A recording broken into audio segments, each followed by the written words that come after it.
আখির বাচ্চা আখি। ও আখি আখি আহাদের বউ তিশা সতীন আখি এই লাইভের মাধ্যমে আবারও বলছি, আমাকে রাগাবেন না। আমি এখন টনিকে নিয়ে ব্যস্ত আছি, আমি আপনাকে নিয়ে ঘাটাতে চাচ্ছি না। কাউকে খোঁচা দিয়ে পোস্ট করবেন না, একদম কিন্তু বর্ষার মতো অবস্থা করবো। লাইভে এসে কান্নাকাটি করে কারো সিম্পাতি পাবেন না, শুধু এতটুকুন বলে দিলাম। বাড়াবাড়ি কম করেন আপনারা। ওর সতীনের কাছে যাবো আর হচ্ছে গ্রামের বাড়ি যাবো, আমি সময় নিচ্ছি। কোথাও যাইতে হবে না, যাইতে হবে না, অলরেডি আমার কাছে চলে আসছে সব। এই মেয়েটা এখন পর্যন্ত পরকীয়া করে বেড়ায়, জীবনের প্রথম থেকে এখন পর্যন্ত ওর কাজই বিবাহিত মানুষের পিছু পিছু ঘোরা, এখন পর্যন্ত করে, এখনো বিবাহিত বাচ্চাওয়ালার সাথে ঘুরে। কত বড় স্টুপিড বাচ্চা একটা কোলে নিয়ে সিম্পাতি নিয়ে মানুষের ফাইজলামি শুরু করে দিচ্ছে ফেসবুকের মধ্যে। এসে না ভদ্রভাবে কাজ করে খাও বাবা, তুমি গরিব মানুষ, ডাল ভাত খাও, কোনো সমস্যা নাই, আমার হিংসা লাগবে না। তুমি কোটি টাকা ইনকাম করো, কোনো আফসোস নাই, কিন্তু কাউকে খোঁচা দিবে না। আমি কি করেছি? আমি কি সেটাই, খোঁচা করেছি? দিবে না কাউকে, ভদ্র মতন ভদ্র কাজ করে খাও, কাউকে খোঁচা দিবে না। খোঁচা দিবা তো একেবারে কিন্তু মৌ সুলতানা কিন্তু চিনতেছো না।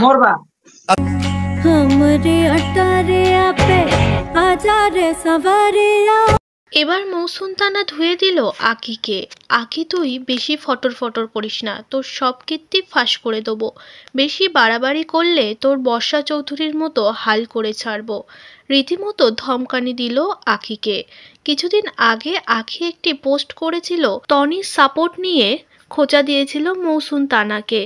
আর যেই বিষয়টি নিয়ে এবার মুখ খুলল মৌসুমতানা। কিছুদিন ধরে মৌসুমতানা টনিকে নিয়ে একের পর এক কীর্তি ফাঁস করে যাচ্ছে, যার ভেতরে তৃতীয় ব্যক্তি হিসাবে নাম লিখিয়েছে আখি।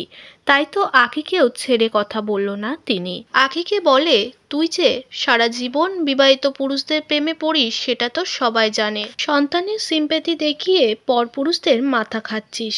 তুই যদি বেশি বাড়াবাড়ি করিস তাহলে বর্ষা চৌধুরীর মতো তোকেও লাইভে এসে কান্নাকাটি করতে হবে। আমার পেছনে বেশি লাগতে আসিস না।